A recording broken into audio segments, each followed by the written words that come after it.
Eu já te falei dos benefícios do estudo em grupo em termos cognitivos. Queria te trazer agora alguns benefícios em termos psicológicos, em especial se você está fazendo o meu estudo do livro Em Busca de Si Mesmo ou algum outro estudo que tenha por finalidade o teu desenvolvimento emocional, as tuas questões morais, o teu aprofundamento interior. É muito bom poder estar em grupo. Por quê? Porque ali nós temos diferentes olhares, diferentes percepções, diferentes insights, diferentes histórias de vida, diferentes formas das pessoas lidarem com as suas dores, que vão abrindo um mundo desconhecido para nós.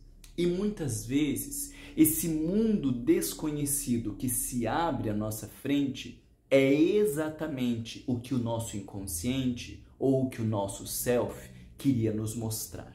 Então, você está vendo ali a experiência de uma pessoa com uma dor na infância, com um constrangimento ou com uma experiência muito difícil de lidar.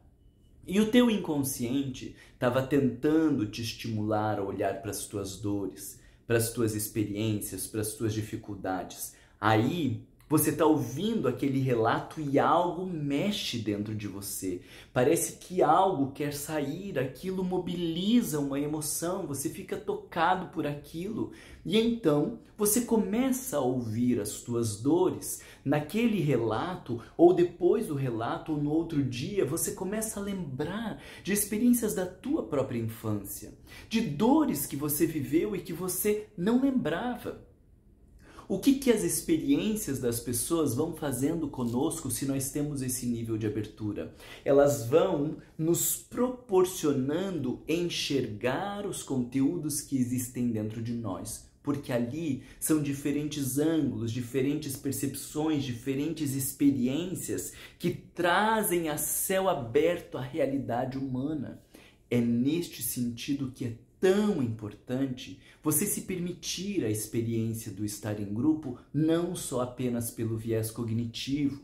Muitas pessoas estão num grupo e estão ali apenas para se exibir, para se mostrar e não conseguem falar das suas fragilidades, não conseguem falar das suas dores, só falam dos insights, daquilo de maravilhoso, daquilo que tomou consciência, mas não falam das dificuldades, não falam daquilo que não sabem, não falam daquilo que constrange. Então você está perdendo, psicologicamente você está perdendo a oportunidade de você se conhecer. Do mesmo jeito que eu argumento que quando você olha uma tela com uma criança lá chorando ou um palhaço sofrendo e você diz, meu Deus, né? Essa criança me tocou tanto porque ela está falando da minha criança, ou quando eu olho lá um palhaço constrangido e eu digo, gente, sou eu na minha família, é o self, é o teu inconsciente dizendo, presta atenção, tem uma verdade aí que você precisa apreender, que você não estava conseguindo enxergar. Essa experiência um grupo pode te proporcionar, porque as pessoas estão trazendo ali diferentes situações e o teu mundo interno ele tende a crescer a partir dessas experiências, porque a tua alma vai estar sinalizando um monte de coisas que também são tuas. Nós somos muito parecidos. Muda a forma como o pai falava, se era a mãe, se era a instituição, mas os nossos dramas, as nossas experiências, elas são muito parecidas. Mudam alguns contextos, mudam alguns atores do cenário, mas as nossas questões, elas são muito parecidas, continuo insistindo. Então, quando você está em grupo, numa postura de abertura, para que o que aquela pessoa está falando, você está se perguntando o que ela fala de mim. O que ela mostra a meu respeito? O que eu posso perceber das minhas posturas, das minhas defesas, dos meus medos ou dos meus potenciais que eu não consigo enxergar sozinho? Quando você tem essa abertura no grupo, o tempo inteiro que as pessoas estão ali falando e trazendo as suas experiências, você pode estar vivendo como espelhos que estão falando de você. E claro, também não seja egoísta e pense que você tem que compartilhar um pouco das suas experiências para que isso também seja espelho para os colegas que estão ali também terem oportunidades de crescer com as nossas próprias experiências. Mas o que mais, então, eu estou te reforçando é este olhar de autodescobrimento, essa experiência que se ganha quando você pode se enxergar a partir dos diferentes olhares. E qual é, então, nesse sentido, o maior risco em termos psicológicos quando nós temos um trabalho em grupo?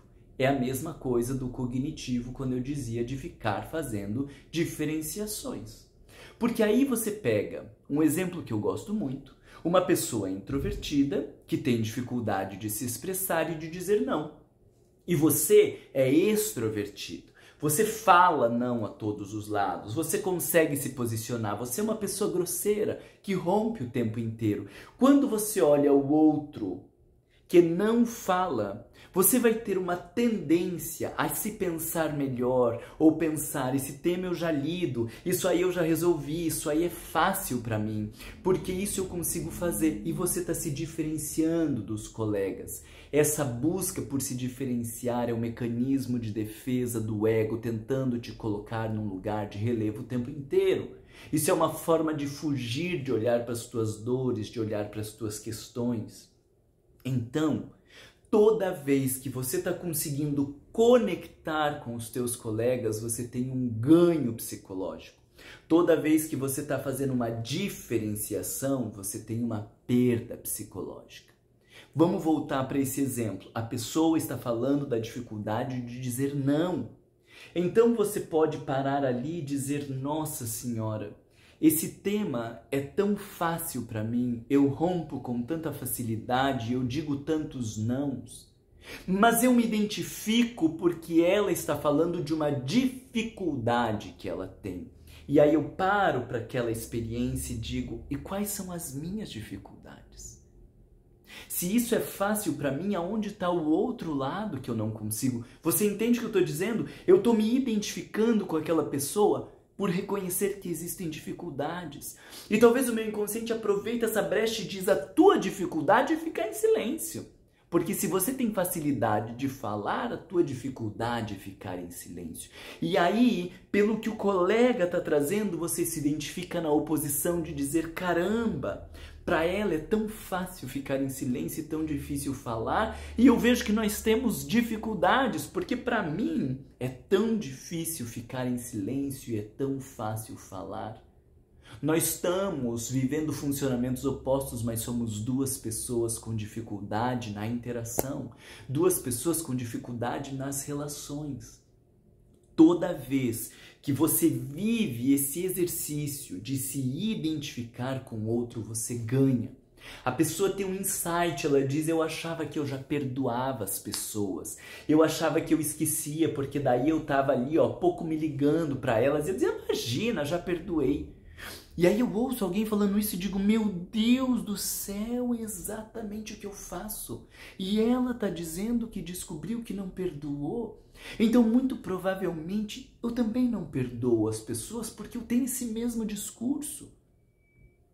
Quando você está fazendo este movimento, as diferentes falas das pessoas no grupo são o tempo inteiro convites para o teu aprofundamento. Para você olhar para as tuas questões. Perceba isso. Perceba o ego tentando se diferenciar. Perceba o ego tentando se promover, tentando se colocar acima, tentando se colocar como melhor, olhando só para aquilo que você já faz, olhando para aquilo que você já dá conta, olhando para o que você não faz mais, e aí vem aquelas falas ridículas, isso eu já fiz muito no meu passado, nossa, essas coisas eu fazia, mas depois eu consegui mudar. Olha só, você está se diferenciando. Cala a boca. Não é este o teu lugar. E eu digo cala a boca pelo bem do coleguinha, mas em especial cala a boca pelo teu próprio bem.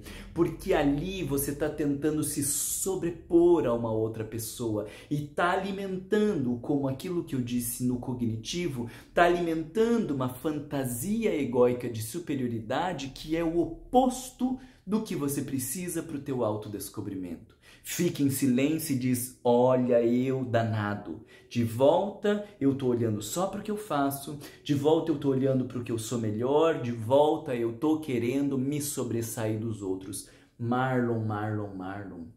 O que tem por trás disso? Por que o tempo inteiro você tem que estar olhando para o que você é melhor, para o que você faz mais? Que medo é esse que tem aí por trás? Será que você tem medo de se sentir menos, de se sentir inferior? O que acontece com você? Olha que coisa legal. Então, mesmo num impulso atrapalhado, você transforma numa experiência de autodescobrimento. E aí você um dia vai compartilhar esse insight. Gente, o tempo inteiro eu fico no grupo querendo comparar para ver o que eu tenho de melhor. E eu tô percebendo que talvez isso seja um medo danado de eu entrar em contato com as coisas que eu tenho de pior. Compartilha isso no grupo, porque vai ter um outro colega que vai dizer, Marlon do céu, eu acho, a partir disso que você está falando, que eu faço o mesmo. A hora que as pessoas estão falando dos problemas, eu não penso se eu tenho esses problemas, eu não penso se eu tenho essas dificuldades, eu estou o tempo inteiro pensando, isso eu já fiz, isso eu já lidei, isso eu já sou melhor, graças a Deus isso eu não faço. E eu nunca tinha parado para pensar que isso pode ser uma defesa egóica de fugir, de enfrentar as coisas que eu não consigo lidar. Lembra disso que eu estou te trazendo. Quando você enxerga o coletivo, quando você enxerga que estamos todos no mesmo barco, que somos humanos, que estamos caminhando juntos, a experiência do grupo é um espelho para você se enxergar de diferentes ângulos, de diferentes facetas. Mas quando você usa do grupo para uma experiência de defesa egóica, você se transforma na pessoa acima, você se transforma no diferenciado, você se transforma no que aconselha, você se transforma naquele que orienta e aí você cagou com todo o teu processo de autodescobrimento e de experiência terapêutica que você pode ter num grupo. Eu ainda quero te falar sobre o drama do aconselhamento, que tem a ver tanto com as questões cognitivas com as questões emocionais. Mas para isso, eu vou fazer um vídeo à parte que vai te ajudar a pensar os problemas do aconselhamento.